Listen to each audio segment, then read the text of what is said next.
So you don't think that's appropriate? Just to kind of put that, you don't think that's an appropriate thing to do for a company to say, if I bring you 22,500 jobs at $150,000 a year income, give me some tax breaks. You don't think that's the right thing to do, is what you're saying? Well, I think we have to be careful. I think that I'm not sure there's a general rule, but I think what we have to look at is what are the trade-offs. And New York City actually won the contract with Amazon and then decided that they weren't going to accept it because it was a bad deal for them. So if you give the companies such tax breaks, but I don't think New York City said no, though. I think AOC campaigned around it, saying the fact that the rent's going to go up, and both de Blasio and what's the governor's name? Cuomo, both de Blasio and Cuomo wanted it, but AOC's campaign drove Bezos away, and Bezos finally said, I'm not going to put it here. So New York wanted it, but AOC kind of pushed them away. Well, yeah, who does AOC represent? I mean, Socialist. Obviously, she's a big supporter of the socialistic philosophy, and Cuomo and de Blasio kind of wanted those jobs in New York. And you would think that Cuomo and Blasio would be more powerful than her, wouldn't you? Actually, I mean, they've got the big corporations behind them. I don't think so. I think because nowadays, one of your talks you gave, which was very powerful, you said, I don't know if it was your TEDx or I don't know which interview you did. You talked about the fact that the power people have today to send emails to companies to talk about the fact that, hey, let's do more social. Let's give back to community. Let's use our power and resources to send an email. People are listening nowadays. There's this thing, not email today, called Twitter. Well, AOC has nearly 8 million Twitter followers. That's more than both of them combined times 10, times 6. So you have to realize that it's different today. Just because you're a mayor of New York or governor of New York doesn't mean you have more influence than somebody that's a congressman with 8 million followers. One's got a bigger voice than the rest do. And is that democracy in the works? I mean, it's called marketing to me. It's not democracy.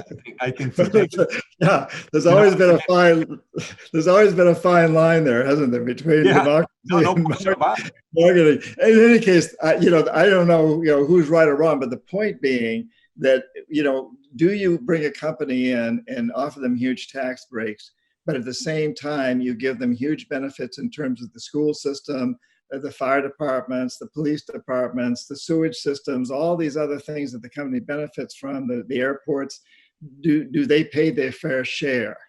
And that's a question I think every community has to ask itself. And we see the same thing in countries. So we've got a company going in and talking to Indonesia saying, hey, if you let us build our next plant here, we will build our next plant here if you'll give us big tax breaks. And if you don't, we'll go to the Philippines. And these countries, always have to look at this. And 9 times out of 10, in my experience, it's the wealthy people who benefit. So you give the company the tax breaks, and the wealthy people somehow end up getting the kind of deals that I described, where their brothers get these contracts and their sister, and so on and so forth. So, but I think, that's why I say I don't think there's a general answer to your question. I mean, tax breaks can be used very, very wisely, but they can also be a very corrupt form of companies getting things for free that they probably should be paying for.